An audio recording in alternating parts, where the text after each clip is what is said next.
Welcome to today's 5-minute Bible study in the book of Deuteronomy. We're in chapter 15, and today we're looking at verses 12 through 18. Now, you will recall from yesterday's session that chapter 15, for the most part, deals with matters of helping those in economic need. Moses is telling the Israelites, once you possess the promised land, there will be times when some of the citizens among you will become economically disadvantaged. They'll be in a situation where they're economically in need. And so there are provisions built into God's instructions to help them. Yesterday we saw was the matter of debt. When an Israelite falls into debt, that should not be a lifelong burden. And so there was a provision that every 7 years debts would be relieved or debts would be canceled to give people a second chance. And now in this next section of chapter 15, verses 12 through 18, there's a provision for those who are even greater economic need. Those whose economic situation is so dire, they have to sell themselves into servanthood. And notice what it says, verse 12 and following. Now, if any of your people, that is Hebrew men or women, sell themselves to you and serve you for 6 years, in the 7th year, you must let them go free. Now, what's this all about, selling yourself into service for 6 years? Well, it's a form of indentured servanthood. You might remember when you studied American history back in the colonial days, there was a provision of indentured servanthood where someone basically was trying to get to the American colonies could sell themselves into servanthood as an indentured servant. It was not a permanent situation, but it would last for several years.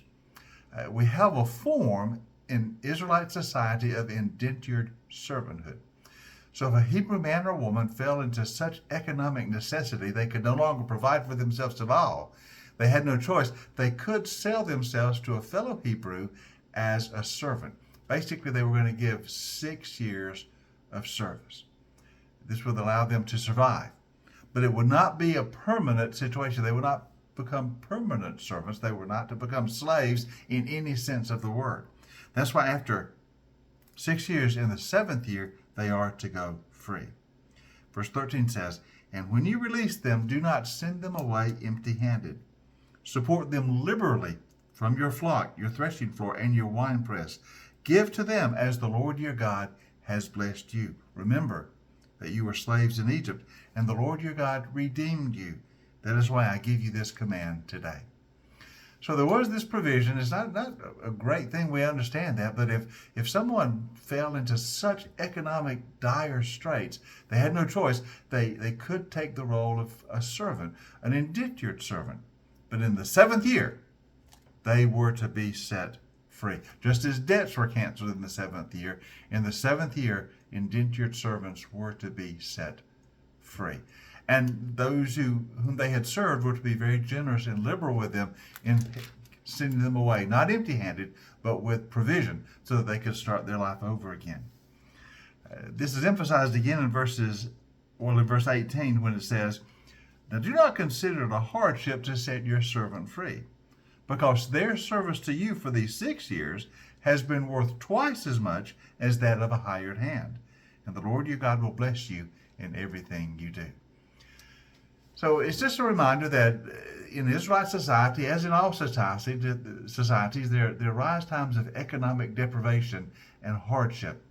And so provisions were made for Israelites to have a chance to start over. If they fell into debt, in the 7th year it would be forgiven so they could start life over again. It would not be a lifelong burden. If even worse, they had to sell themselves into indentured servanthood that could not become permanent. They were not to be treated as slaves. They were indentured servants, and they were to be set free at the end of the 7th year so that they could start life over again. So these regulations recognize the brokenness of our world and that economic necessity arises, and God built into the structure of society ways that people could be relieved of those burdens and could have a chance to start life over again. God is concerned with all of our lives, our spiritual life, our emotional life, our mental life, our economic life. And he makes provisions to care for his children even in times when it's hard, as when economic misfortune arises. Okay, I hope you join us tomorrow as we continue our 5-minute Bible study in the book of Deuteronomy.